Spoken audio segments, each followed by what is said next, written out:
नमस्कार दोस्तों, स्वागत है आपका JTV भारत में। मैं योगेश चौहान तेजा गारी गोलू सालेचा के साथ आज हम वार्ड नंबर 11 में खड़े हैं। राणापुर नगर परिषद चुनाव की चर्चा के लिए राणापुर काफ़ी चर्चित वार्ड नंबर 11 के निर्दलीय प्रत्याशी हरीश सागरमल राठौड़ जी के वहाँ पर खड़े हैं। वहाँ पर उनके कुछ कार्यकर्ता, उनके कुछ समर्थक बैठे हैं, साथ ही वो भी हम वहाँ पर मौजूद हैं। हम सभी से चर्चा करेंगे क्या है उनके मुद्दे, क्या है चुनावी रणनीति और कितना उनको अपनी जीत के ऊपर इंसान है। देखते बातचीत करेंगे हम हरीश सागरमल राठौड़ जी से। क्या लगता है आपने चुनाव में नंबर आए निर्दलीय प्रत्याशी के ऊपर खड़े हुए हैं, क्या लगता है वार्ड नंबर 11 से मैं निर्दलीय प्रत्याशी वार्ड चुनाव में निर्दलीय फॉर्म भरने का कारण है पार्टी से टिकट नहीं मिलने पर और कुछ नेताओं से नाराजगी जताते हुए वार्ड नंबर 11 से निर्दलीय प्रत्याशी हरीश सागरमल निर्दलीय फॉर्म भरा है। आपने निर्दलीय फॉर्म भरा है, तो क्या इसके बाद अगर आप इस वार्ड में अगर जीत हासिल करते हो और जितनी पूरी कोशिश करते हो और जीत जाते हो, उसके बाद क्या अपना पार्टी को वापस समर्थन करोगे या नहीं? भारतीय जनता पार्टी हमारे कण कण में है और भारतीय जनता पार्टी हम समर्पित है। हमारी ना की लड़ाई भारतीय जनता पार्टी से, हमारी लड़ाई है कुछ नेताओं से जिन्होंने पैसे लेके टिकट का वितरण किया और योग्य उम्मीदवार को नहीं चुनते हुए पैसे लेके टिकट का वितरण किया। इस कारण हमने निर्दलीय फॉर्म भरा।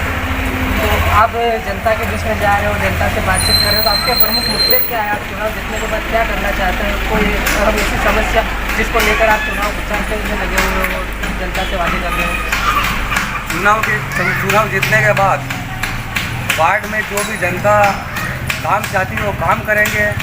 यहाँ तक कि 5 साल मतलब 25 साल से यहाँ कांग्रेस जीतती आ रही है। मैं कांग्रेस और बीजेपी किसी पार्टी का निंदा करना नहीं चाहता। यहाँ एक एक्टिव उम्मीदवार की कोई अगर एक्टिव पार्षद आता है तो जनता के बीच में जो भी जनता की जो समस्या है वो लेके नगर परिषद में जाए, उनकी बात रखे और उनका जो विकास उनके जो चाहते हैं उनकी बात नगर परिषद में रखे और उनके हितों का। आपके वार्ड में तो ऐसी एक समस्या जिसको लेकर आपको बहुत उत्साह होगा कि इस समस्या को मुझे जीतने के बाद तुरंत हल करना है, या कुछ ऐसी कोई समस्या नहीं? हमारे वार्ड में सभी समस्या है। क्या समस्या है मेरे मुद्दों में? हमारे वार्ड में सब समस्या है। पानी समय पर नहीं आता है, पानी आता है तो कुछ 5 मिनट या 10 मिनट में चले जाता है। नाली का सही समय पर साफ नहीं होना। हमारे वार्ड में पार्षद को ढूंढना पड़ता है कि किधर है, कुछ साइन करवाना हो तो, और ऐसी बहुत सी समस्या है। आप सीधे तौर पर पार्षद है, उन पर कह रहे हो कि पार्षद को ढूंढना पड़ता है, कहाँ रहते हो? क्या आपकी उनसे कभी किसी काम के लिए चर्चा होती है, या किसी काम के लिए आपने उनसे सहयोग मांगा था या कुछ नाराजगी नहीं, मेरी पार्षद से किसी भी प्रकार की कोई नाराजगी नहीं। जो भी काम होता है हम तुरंत जाके नगर परिषद करवा लेते हैं और हमारा काम हो जाता है। पार्षद की ज़रूरत नहीं पड़ी अभी तक, वो पड़ती है तो भी वो समय देते नहीं, वो इधर उधर व्यस्त रहते हैं। आपका सीधे तौर पे जैसे इल्ज़ाम लगाया है कि टिकट पैसे देके वितरण किए, तो आपको कैसे ज्ञात हुआ कि टिकट पैसे देके आपने कुछ आवेदन किया था, कुछ बातचीत करी थी नेताओं से, तो आपको क्या लगा था? पहले साइन बुक मिली थी कि टिकट मिलेगी, या फिर पहले से ही आपको पता चल गया था कि टिकट में आपको नहीं मिल जाएगी? देखो, झूठ को छुपाया नहीं जाता है। पूरे राणापुर को मालूम है कि टिकट पैसों से वितरण हुई। सभी वार्ड में उचित उम्मीदवार मतलब सर्वश्रेष्ठ उम्मीदवार थे, उसके बावजूद भी सभी वार्ड में फेरबदल किया गया है।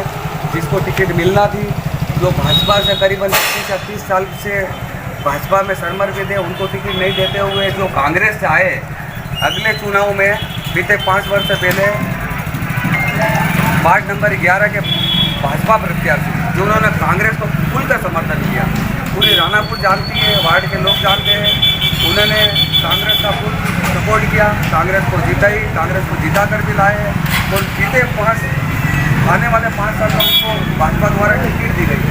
तो मैं भाजपा से पूछना चाहता हूँ कि आपने उनमें योग्यता क्या देखी? भाजपा से पूछना चाहता हूँ कि आपने उनमें योग्यता क्या देखी? सीधे तौर पर भारतीय जनता पार्टी इसके जहाँ से टिकट वितरण हुआ है उन पर खुला इल्जाम है टिकट फरोख्ती का, और उसके बाद उनके योग्यता के ऊपर तीखे सवाल हो रहे हैं।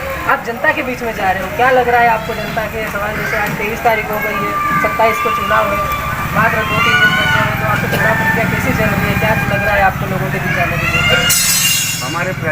प्रक्रिया अच्छी चल रही है और जनता के बीच में गए तो जनता का सपोर्ट हमें मिल रहा है और जनता का कहना है कि अब की बार ना तो कांग्रेस और ना बीजेपी, अब की बार निर्दलीय कुछ अलग।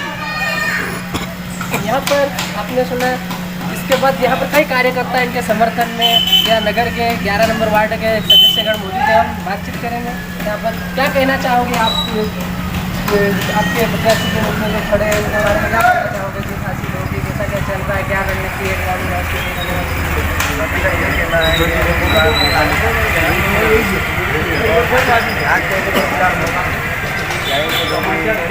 समस्या है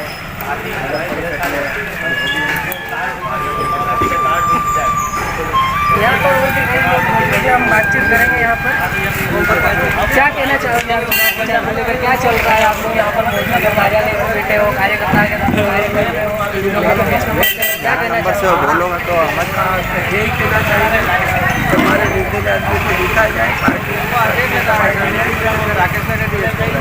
पार्टी भारतीय जनता पार्टी ने हमारे साथ धोखा किया है और जो कल परसों से कांग्रेस में काम कर रहे थे उनको टिकट दे दिया और भारतीय जनता पार्टी के हमारे लोग है जो काम करते हैं उनको टिकट नहीं दिया। तो हम चाहते हैं कि अभी जितने भी वार्ड में खड़े हुए निर्दलीय लोग उन्हीं को जिताया जाए, यही कहना चाहते हैं। जैसे कि एक ही बात आती है, भारतीय जनता पार्टी, कांग्रेस पार्टी, दोनों पार्टी से बगावत के बाद निर्दलीय में उम्मीदवार उतर रहे हैं और निर्दलीय की जीत का दावा किया जाता है जनता द्वारा। क्या लगता है आपको कितने मतदाता है आपके वार्ड नंबर 11 में? हमारे वार्ड नंबर 11 में 593 मतदाता है। 593 मतदाता है। क्या लगता है आपको 593 में कांग्रेस से भाजपा है, उसके बाद निर्दलीय में आपको कितने टोटल प्रत्याशी खड़े हुए आपके वार्ड से? मैं ये बात अभी नहीं बता पाऊँगा, बाकी अच्छे वोटों से सुना आपने हरीश राठौड़ को, जो कि निर्दलीय प्रत्याशी है, भाजपा भारतीय जनता पार्टी से टिकट ना मिलने पर बगावत के तौर पर भारतीय जनता पार्टी के उम्मीदवार के सामने खड़े हैं एक बहुत ही मजबूती से। बने रहे जेटीवी भारत के साथ।